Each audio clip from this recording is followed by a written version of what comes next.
The 2011 ICC Cricket World Cup final was played between India and Sri Lanka at the Wankhede Stadium in Mumbai on April 2, 2011.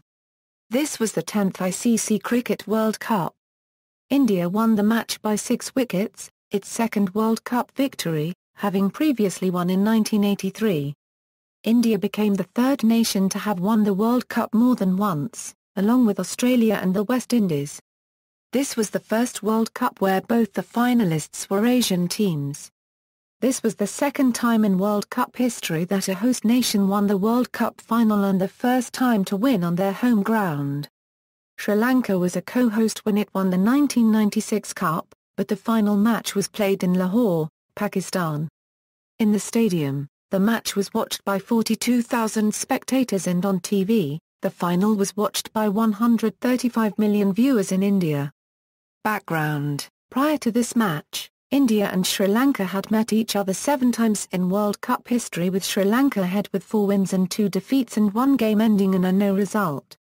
In one-day internationals, India led Sri Lanka with 75 victories against 52 victories for Sri Lanka, while 11 matches had ended with no result. The final generated huge interest. It was the first time both World Cup finalists were Asian teams. The president of Sri Lanka, Mahinda Rajapaksa, a known cricket enthusiast, announced he would attend the match along with his sons. Following this, the Indian President Pratibha Patil also announced her decision to attend the match. Road to the final. Sri Lanka qualified for the knockouts with a second-place finish in Group A. They won 4 of their 6 games, suffered a defeat against Pakistan and against Australia was washed out. Being level on points with Australia, they were placed second in the group due to their better net run rate. India were drawn in Group B where they finished second behind South Africa. They managed wins in 4 of their 6 games, lost 1 against South Africa while their game against England was a high-scoring tie. Sri Lanka had clinically demolished England in the quarter-final, defeating them by 10 wickets. Both the Sri Lankan openers, Tilakaratne Dilshan and Upul Tharanga, made unbeaten centuries and put up a world record stand for the first wicket in a World Cup. The New Zealand semi-final was more keenly contested, but was still won with relative ease by Sri Lanka. The matches showcased the effective unconventional bowling of pace spearhead Lasith Malinga, restrictive fielding, and the batting prowess of the Sri Lankan top order. Both of India's knockout matches were high-pressure contests. Australia was a strong team and defending champion, and India had to give a very good performance to restrict Australia to 260 and then successfully chase down the target even as wickets fell regularly. Pakistan and India have historically been rivals, and there was immense public pressure on both teams. The match was attended by the Prime Ministers of both India and Pakistan. India batted first and ultimately defeated Pakistan by 29 runs. Team composition: India largely retained the same team it had in the semi-final against Pakistan, with just 1 change. Ashish Nehra, left-arm medium pacer, had suffered a finger fracture while fielding in that match, and he was replaced by another pacer, Sreesanth. India was widely rated as having the strongest batting lineup in the tournament, and chose to back this strength throughout the campaign by playing 7 batsmen and 4 bowlers. Due to Yuvraj Singh performing well with both bat and ball in the tournament, India could afford to play with only 4 specialist bowlers. Yuvraj bowled his full quota of 10 overs in many matches, including the semi-final against Pakistan. Among the 4 bowling slots, Zair Khan was the pace spearhead supported in most matches by Munif Patel, while Harbhajan Singh was the regular off-spinner. The 4th slot was taken by different bowlers in different matches, including Sreesanth, Nehra, leg spinner Piyush Chawla, or off-spinner Ravichandran Ashwin. The captain had chosen Nehra over Ashwin in the match against Pakistan also. Indian captain Mahendra Singh Dhoni had then said he preferred having 3 seamers because it gave him more options. He already had proven spinners in Harbhajan and Yuvraj, and could call upon many other Indian players who can bowl part-time spin. Sri Lanka made 4 changes to their side from the semi-final. All-rounder Angelo Matthews had suffered a torn quadriceps and could not play. Sri Lanka knew the Indian strength was batting, and thus they needed to take wickets to put them under pressure. This led to their choosing a full complement of bowlers. Spin bowler Ajantha Mendis had performed well throughout the tournament, but he had a poor record against India in pre-World Cup clashes and was not chosen for the final. Spinner Ringana Herath was also dropped. Off-spinner Suraj Randive and batsman Kumara Kapujedera were flown in from Sri Lanka to strengthen the side. Seamers Nuwan Kulasekara and Thisara Perera, who had played matches in the earlier group stage, were drafted into the team. Legendary spinner Muttiah Muralitharan was carrying minor injuries, but was retained. He had announced that he would retire from one-day international cricket after the World Cup, so this was his last match. The semi-final held at the Premadasa Stadium in Colombo was his last ODI match on home soil, and there he had been carried around the stadium, perched on his teammates' shoulders, on a lap of honour after that match. Match details. Match officials. The on-field umpires were Simon Toffel of Australia and Aleem Dar of Pakistan, with Ian Gould being the third umpire. All of these umpires are highly rated. Toffel has won 5 ICC Umpire of the Year awards, while Dar has won 2. Toffel had never been able to officiate in a World Cup final because Australia had been qualifying for the finals in the last 4 editions. Jeff Crow was the match referee and Steve Davis the reserve umpire.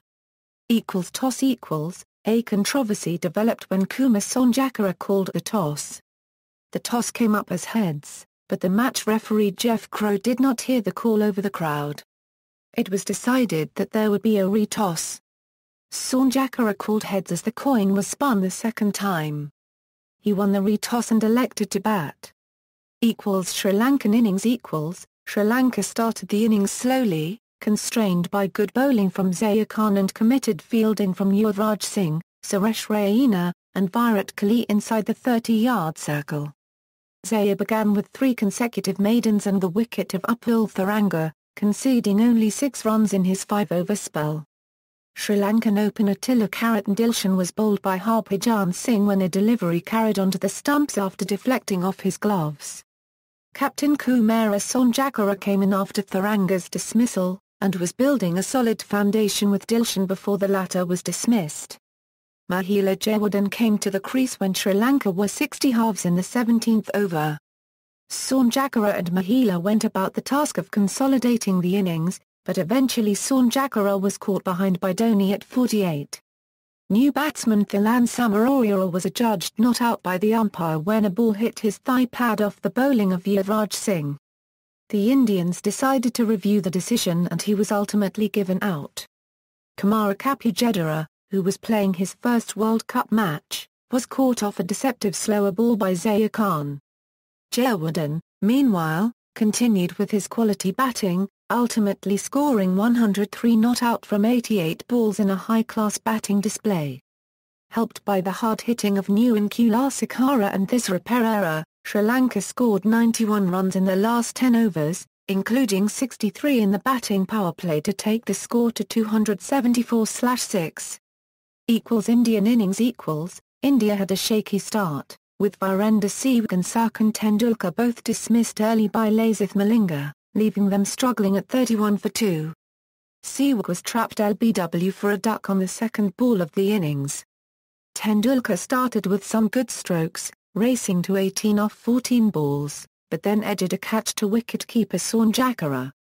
Virat Kohli and Gautam Gambhir started the recovery with some fluent stroke play and quick running between wickets, taking India to 114 before Kohli was caught and bowled by Tilakaratne Dilshan for 35. When he was on 30, Gambhir mistimed a shot off the bowling of Suraj Randive, sending the ball high up in the air, but Nuwan Kulasekara could not hold onto a difficult chance at long off. Kohli and Gambhir put together an 83-run partnership before Kohli's dismissal. Dhoni came in after Kohli to bat at number 5, usually the position of Yuvraj Singh. Both Kohli and Dhoni are right-handed batsmen, while Gambhir and Yuvraj are left-handed. Along with other considerations, by coming ahead of Yuvraj, Dhoni ensured there would be a right-left batting combination between him and Gambhir, which makes it difficult for the bowlers to get into a rhythm, and necessitates frequent field changes. Both Gambhir and Dhoni emphasised on preserving the wickets, and later accelerating with a greater flow of boundaries. Gambhir and Dhoni added 109 for the fourth wicket, with Gambhir scoring 97. Gambhir tried to finish his century with a boundary, but his heaving bat failed to connect with the ball, and he was bowled by Thisara Perera. Following Gambhir's dismissal, 52 runs were required off 52 balls. Yuvraj Singh was the new batsman and along with Dhoni took India to victory, and Dhoni sealed the match hitting a 6 off Nuwan Kulasekara, when only 4 runs were required off 11 balls. Dhoni finished on 91 not out from 79 deliveries. Like in many other day-night matches in the subcontinent, dew started to form on the outfield grass in the night, making the ball damp and difficult to grip, especially in the later part of India's batting. However, this was a known factor and was taken into consideration by the Sri Lankan captain when he chose to bat first after winning the toss. By crossing the target of 274, India had set a record for the highest successful run chase in a World Cup final. At the end of the match, the batting strength of both the teams stood out. The 3 top run scorers of this tournament were from these finalists: Tilakaratne Dilshan, Sachin Tendulkar, and Kumar Sangakkara. In the top 10 tournament scorers, there were 3 from Sri Lanka in addition to the previous 2, and 4 from India, Virender Sehwag, and Yuvraj Singh in addition to Sachin.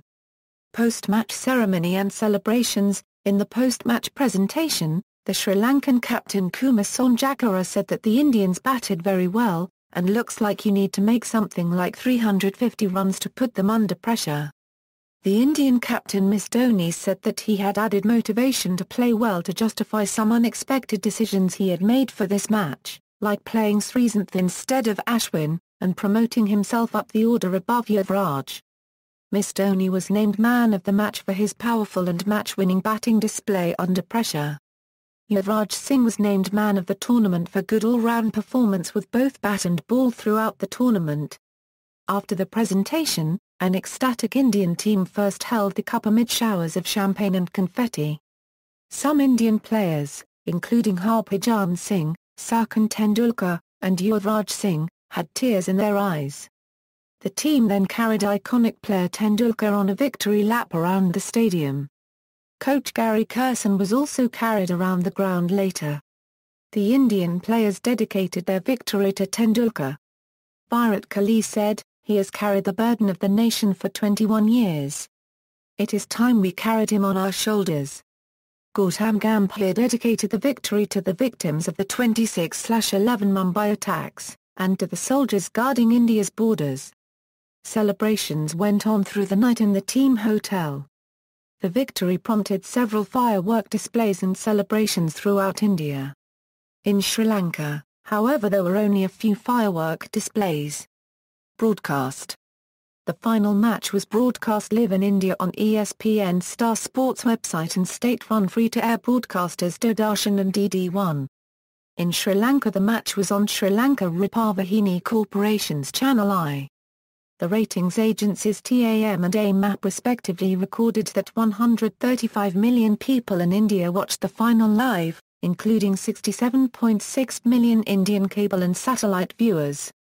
The game was watched by 13.6% of Indian TV-equipped households on average, with a peak of 21.44% at the end of the game. After match reception in Sri Lanka. Though Sri Lankan spectators were initially disappointed, they eventually rallied behind their team and welcomed them at the airport with garlands, cheers, and celebration. Sri Lanka's excellent performance through the World Cup was appreciated, and it was recognised that reaching the final was a significant achievement in itself. Opening batsman Tilakaratne Dilshan was the highest run scorer in the tournament, with Sangakkara being the third highest. The Sri Lankan President Mahinda Rajapaksa hosted high tea for the Sri Lankan players and spouses on the grounds of the presidential residence, Temple Trees. Reception in India. Indian fans were ecstatic at the win, and at the overall performance of the team through the tournament. Celebrations went on through most of India over the weekend. The Indian President Pratibha Patil hosted high tea for the Indian players and spouses on the grounds of the Raj Bhavan in Mumbai.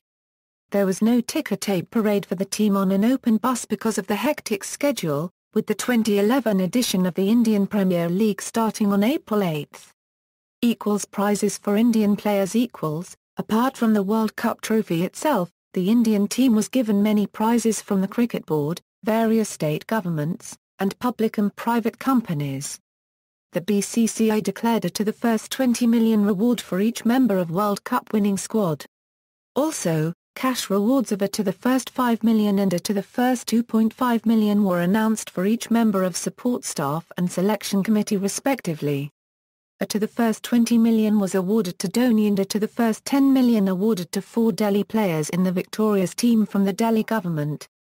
Various motor companies donated cars including Hyundai India giving Vernis to the team, Ferrari gave a 599 GTO India edition to Dhoni, and Audi gave a car to man of the tournament Yuvraj Singh. The Gujarat state government decided that both Munif Patel and Yusuf Pathan would be awarded with the highest sports honours of the state a Euro-Acclavia award. The Punjab government announced it to the first 10 million each for both Harbhajan Singh and Yuvraj Singh. Maharashtra government awarded it to the first 10 million cash prize for Sachin Tendulkar, Zaia Khan. Karnataka government announced it to the first 2.5 million to each of the 15 members in India's World Cup squad. Uttarakhand offered Dhoni a residential plot or house in the hill station of Mussoorie and a stadium will be built in the state in his honour. A real estate firm gifted luxury villas in Noida extension worth a total of a to the first 90 million to Team India. Change in the Sri Lanka team. After some days of deliberation, Kumar Sangakkara, the Sri Lankan captain announced on April 5 that he was resigning from the post of captain of the one-day international and 2020 sides in the long-term interest of the team. According to him, as he would be 37 by the time of the 2015 World Cup, could not be sure of his place in the side then and it would be better for a new captain to be groomed now, who would be at the peak of his career during the tournament. He stated he was willing to captain the team for the upcoming tours of England and possibly Australia if the selectors felt this would aid the transition to a new captaincy. A day after Sangakkara's announcement, Mahela Jayawardene resigned from the post of vice-captain, and Aravinda de Silva from the post of chairman of selectors. Demand of Bharat Ratna for Sachin Tendulkar. After India's World Cup performance, the Legislative Assembly for the state of Maharashtra, to which Sachin Tendulkar belongs, passed a unanimous resolution. The Bharat Ratna is India's highest civilian award, awarded for the highest degrees of national service. Tendulkar is already a recipient of the second highest Indian civilian decoration, Padma Vibhushan, and the highest sports decoration, Rajiv Gandhi Khel Ratna. He was awarded the Bharat Ratna at the end of his international career in November 2013 and thus becoming first sportsperson and youngest overall to receive the honour. References. External links. International Cricket Council official 2011 World Cup website, 2011 Cricket World Cup final at the Daily Telegraph, Cricket World Cup final, India v Sri Lanka Euro in pictures.